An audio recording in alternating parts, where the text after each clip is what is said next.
ಕೇಳ್ಕೊಂಡಿದ್ದೆ, ನಾವೇನು ಓಟ್ ಕೇಳಕ್ ಕರೆದಿಲ್ಲ, ನಾವಿಲ್ಲಿ ನಮ್ಮ ಜನರ ನಾಡಿ ಮಿಡಿತ ರೈತರು ಏನಿದ್ದಾರೆ ಆ ರೈತರ ಉಳಿವಿಗಾಗಿ, ನಮ್ಮ ಮಕ್ಕಳ ಉಳಿವಿಗಾಗಿ ಶಾಶ್ವತ ನೀರಾವರಿ ಯೋಜನೆ, ಶುದ್ಧ ನೀರು ಕುಡಿಯಬೇಕು, ಅದನ್ನ ಕೇಳೋದಕ್ಕೆ ಎಲ್ಲರೂ ಬರ್ತಾರೆ ಅಂತ ತಿಳ್ಕೊಂಡಿದ್ದೆ. ನಾನು ಇಲ್ಲಿ ಬಂದು ನೋಡಿದಂತ ಸಂದರ್ಭದಲ್ಲಿ ನನಗೆ ಗೊತ್ತಾಯ್ತು, ವಕೀಲರು ಕೋರ್ಟ್ಗೆ ಏನು ವಿರಾಮ ಕೊಟ್ಟು ನಾವು ಓದ್ತಾ ಇದ್ದೀವಿ, ನಮ್ಮ ಜಿಲ್ಲೆಗೋಸ್ಕರ ಹೋರಾಟ ಮಾಡ್ಬೇಕು ಅಂತ ಹೇಳಿ ಕೆಲವು ರೈತ ಸಂಘದವ್ರು ಬಂದಿದ್ದಾರೆ, ರಕ್ಷಣಾ ವೇದಿಕೆಯವರು ಬಂದಿದ್ದಾರೆ, ಬೇರೆ ಬೇರೆ ಅಂಗವಿಕಲ ಸಂಘದ ಪದಾಧಿಕಾರಿಗಳನ್ನು ಬಂದಿದ್ದಾರೆ.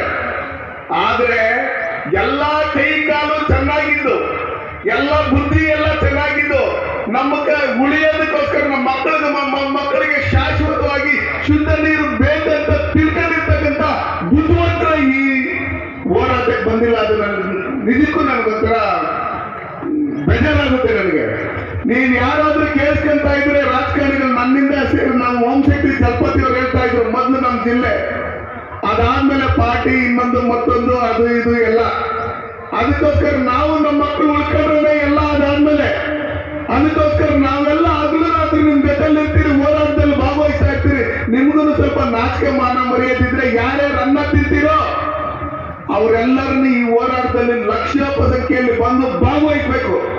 ಆ ಭಾಗವಹಿಸಿದಾಗ ನೀವು ಈ ಕೋಲಾರ ಜಿಲ್ಲೆಯಲ್ಲಿ ಹುಟ್ಟಿದ್ದಕ್ಕೆ, ಚಿಕ್ಕಬಳ್ಳಾಪುರ ಜಿಲ್ಲೆಯಲ್ಲಿ ಹುಟ್ಟಿದ್ದಕ್ಕೆ, ಬೆಂಗಳೂರು ಗ್ರಾಮಾಂತರ ಜಿಲ್ಲೆಯಲ್ಲಿ ಹುಟ್ಟಿದ್ದಕ್ಕೂ ಸಾರ್ಥಕ ಆಗುತ್ತೆ. ಇಲ್ಲ ಅಂದ್ರೆ ಆ ಋಣ ತೀರ್ಸಂತ ಕೆಲಸಗಳು ನೀವು ಜೀವನದಲ್ಲಿ ಮಾಡಲ್ಲ.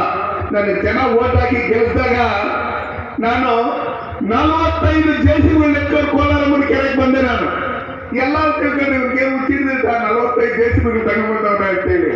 ನಮಗೆ ಗೊತ್ತಿದ್ದು ಕೋಲಾರ ನಗರದಲ್ಲಿ ಕುಡಿಯೋ ನೀರಿನ ಪ್ರಾಬ್ಲಮ್ ಇತ್ತು. ಸುಮಾರು 100-150 ಅಡಿ ಬೋರ್ ಹಾಕಿರೋ ನೀರು ಸಿಗ್ತಾ ಇಲ್ಲ. 8,000 ಬೋರ್ ಹಾಕೋಣ, ಅದಕ್ಕೋಸ್ಕರ ಏನ್ ಮಾಡೋಣ ಅಂತ ಹೇಳಿ